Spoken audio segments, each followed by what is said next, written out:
see the green beast is behind me. We're going to talk about that today. We're going to talk about the heating system.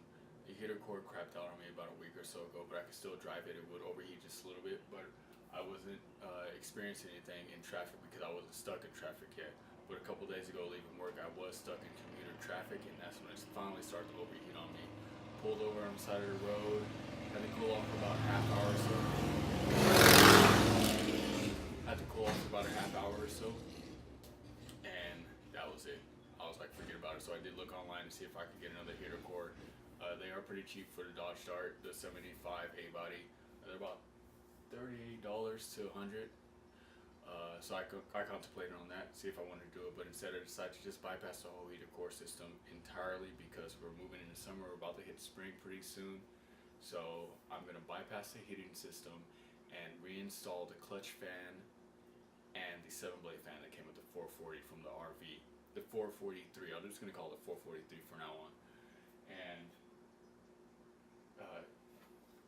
here's the original clutch fan right here. The shaft is a little bit too big, so I had to buy an aftermarket one by Hayden, part number 2947. That's what I put on, and was finally able to put on the 7-blade fan now.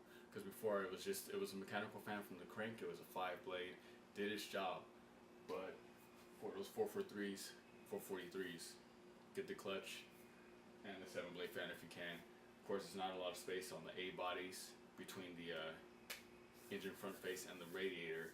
Thankfully, I did do the aluminum radiator and actually gave it a lot more space. So let me show you all that stuff right now.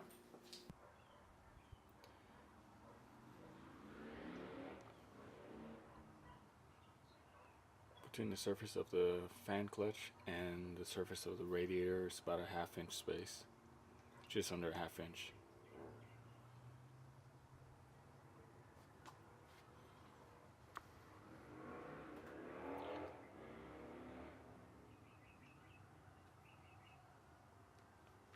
One of the new things I'm going to have to tackle now is trying to get a shroud on it. I'm going to have to try to make a shroud or buy an aftermarket one. I'd rather just try to figure out how to make one, whether it be fiberglass or just finding a piece of aluminum. It doesn't matter. I'm just going to try to make one because that's a big fan when you're trying to check out the engine when the engine's on. That fan is huge and it's spinning around in there.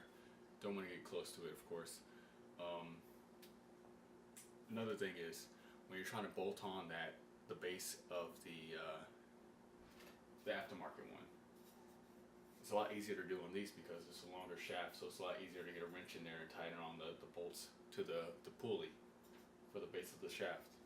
It's easy for these longer shaft ones. When it comes to the aftermarket, the Hayden one, 2947 I was talking about, the shaft is a lot shorter, so it's a lot harder to get a wrench in there and try to tighten those bolts to spec. I was reading a book and it said the specs are like 200 foot-pounds, so tighten it as good as you can, of course, as tight as you can. It's no joke. So, alright, and that's all for this quick video. I'm going to test drive pretty soon to see how it drives. I'm pretty sure it's going to drive fine. I test ran it last night.